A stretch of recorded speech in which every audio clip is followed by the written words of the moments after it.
Hello everyone and welcome back to another review where today we are reviewing the Rise of the Beasts. There you go, so I slipped my mind for a second. Rise of the Beast Bumblebee figure. Now this figure is quite an old figure, so if you do like the look of this figure, I will say it'll probably be a bit difficult to pick it up, but you never know. Anyways, just looking at the figure here, he looks pretty good. Like, front on looks how I remember him and how most people are able to remember him from the movie. Coming to the back kit was actually quite nice, and I really like the way they filled in some of his gaps. So overall, good figure, and transformation not that bad for a live action figure. Most live action figures have pretty horrid transformations, but this guy, not too bad. Anyways, let's get straight into articulation. So, coming to the head here, which the head sculpt is alright. A little bit of a small head, I feel, but with the transformation, maybe they had to have it like that. But anyways, you can do a full 360 just barely. His chin gets caught on the back piece here, if I just show you there. See, there you go. It just gets really stiff at the back there because his chin just gets caught a little bit. I don't think that, like, maybe if you do that enough, it'll cause some paint chipping, but I think if you're if you're moving his head how a head should move, then you should be fine. And up and down movement, move up that far, down that far, side to side, doesn't really exist that much in him.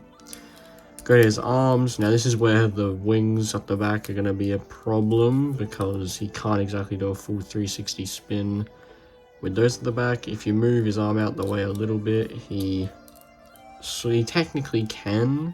It's just because of these wings he can't. So we'll just say he does almost a full 360 spin both ways. Then we come down to his elbow, and we get a nice 90-degree elbow bend. That's good.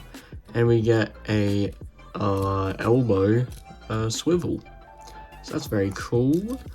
Moving down to the waist here, if we get him in a T-pose, he does have a waist swivel, which he can fully spin his waist around, a full 360, move his leg out very far, little over 90 degrees, move his leg back just a little under 90 degrees due to the fact of his back kibble here. But moving on from there, we have his knee now, which can move back. There you go, 90 degrees there. So get a full 90-degree motion there. Very stiff knee, I think just because I haven't moved mine in a while, but that's alright. And coming down to the foot, he can do almost a full 90-degree ankle tilt, and he has a bit of an ankle tilt the other way. I believe that is due to transformation, so that's alright. And then backwards and forwards, he doesn't really have any movement. So that's Bumblebee's articulation down. Now let's get into his accessories, which we have two accessories here. I'll just bring them both out here. We have his blade and his gun, which, as most Transformers in the live action films have had it, they are built into him. So these are supposed to attach in a way that makes it look like they sort of just appeared. So there you go, he holds it in his hand just like that. But from the outside, it can kind of look like, you know, he just transformed his arm into a gun. So that's pretty cool. And then you get his sword here. This little connector bit here, I believe, is for storage. Where exactly you'd store this weapon, I have no clue. It's been a long time since I've touched this figure, to be honest. But we move around to the arm, get these little pegs here, plug that into his arm, and then there you go. You got Bumblebee with his arm sword ready to chop up some Decepticons. So that's pretty cool. I do like him with all of his accessories on. He does look very battle ready. So I do quite like it. His accessories though are pretty plain. Both of them are kind of just one plain splash of color. Like, it would have been nice if there was some gray put into this arm sword. Would have maybe been nice for some silver put into the gun here, but, you know, maybe I'm asking too much. That's the only complaint I really have about those. And I think for robot mode, I don't really have too much else to talk about. So I'll see you in the transformation mode. And here we have Bumblebee in transformation mode. And now here we have him in, I believe it's a Camaro, but it's a more armored up one, which was the theme with all the Rise of the Beasts Transformers and vehicle modes. They were all more armored up, more suited for action sort of bots. And I gotta say, I like how nice and compact the vehicle mode is here. Like, you look in that windscreen, and it's mostly hollow.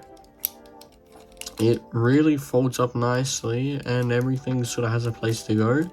The only thing that probably doesn't fold up that nice is his arms here, because they are quite exposed there. But besides that, he's alright. Rolling wise, he can roll. He sits on his arms a little bit if they don't go tight enough in, so it's a bit of a problem. You have Bumblebee's face just watching you there. But overall, I'd say they did a pretty good job with the transformation mode. Looks quite nice. I will mention, this did actually happen to me while transforming him.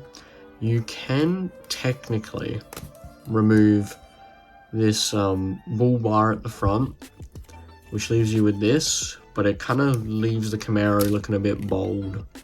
So, I mean, you can have it like this if you really want. Thought I'd show you, but I think it's just preferable to just leave this on. And I don't think it's really supposed to come off in the first place. It's just maybe mine wore off over time. I don't know. But that is a little thing to just point out anyway. Tires do fully spin. These back ones are a bit solid. These front ones are nice to spin. These back ones are a bit tough. But that's okay. They are just plastic.